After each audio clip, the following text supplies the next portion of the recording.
S'il y a donc de l'encouragement en Christ, s'il y a de la consolation dans l'amour, s'il y a une communion de l'esprit, s'il y a de la tendresse et de la compassion, rendez ma joie parfaite en vivant en plein accord.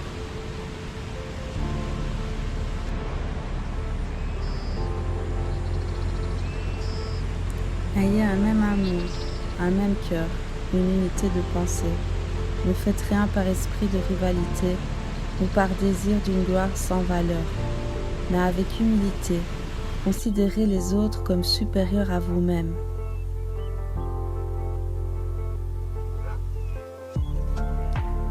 Que votre attitude soit identique à celle de Jésus-Christ, lui qui est de condition divine. Il n'a pas regardé son égalité avec Dieu comme un butin à préserver, mais il s'est dépouillé lui-même en prenant une condition de serviteur, en devenant semblable aux êtres humains.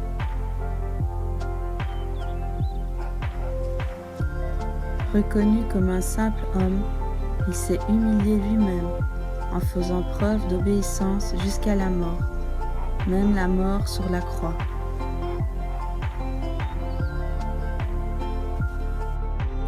C'est aussi pourquoi Dieu l'a élevé à la plus haute place et lui a donné le nom qui est au-dessus de tout nom, afin qu'au nom de Jésus, chacun plie le genou dans le ciel, sur la terre et sous la terre, et que toute langue reconnaisse que Jésus-Christ est le Seigneur, à la gloire de Dieu le Père.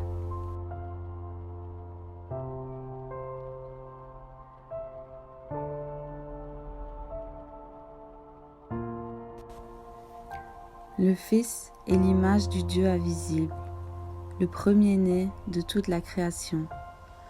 En effet, c'est en lui que tout a été créé dans le ciel et sur la terre, le visible et l'invisible, trône, souveraineté, domination, autorité.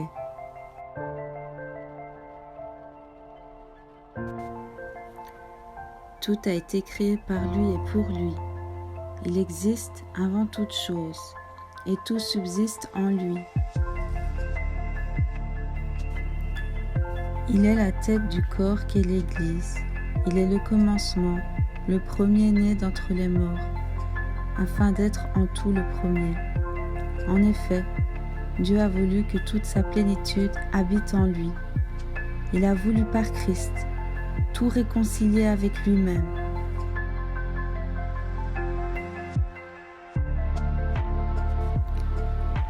Il a voulu par Christ tout réconcilier avec lui-même, aussi bien ce qui est sur la terre, ce qui est dans le ciel, en faisant la paix à travers lui, par son sang versé sur la croix.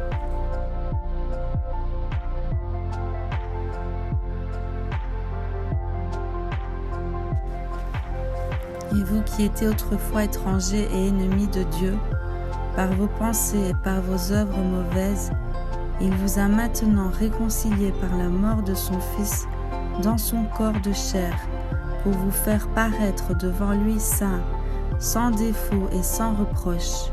Mais il faut que vous restiez fondés, inébranlables dans la foi.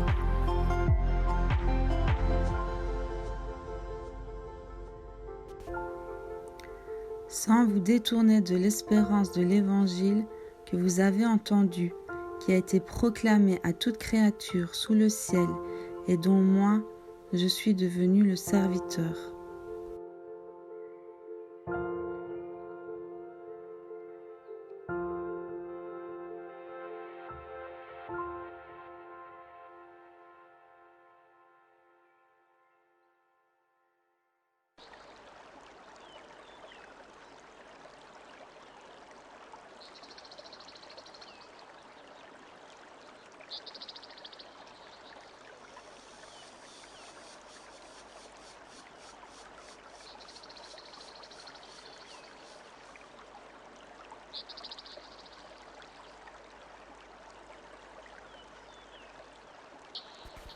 Car Dieu a tant aimé le monde qu'il a donné son Fils unique afin que quiconque croit en lui ne périsse point, mais qu'il ait la vie éternelle.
Pour nous, nous l'aimons, parce qu'il nous a aimés le premier.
Car tu es bon, Seigneur, tu pardonnes, tu es plein d'amour pour tous ceux qui t'invoquent.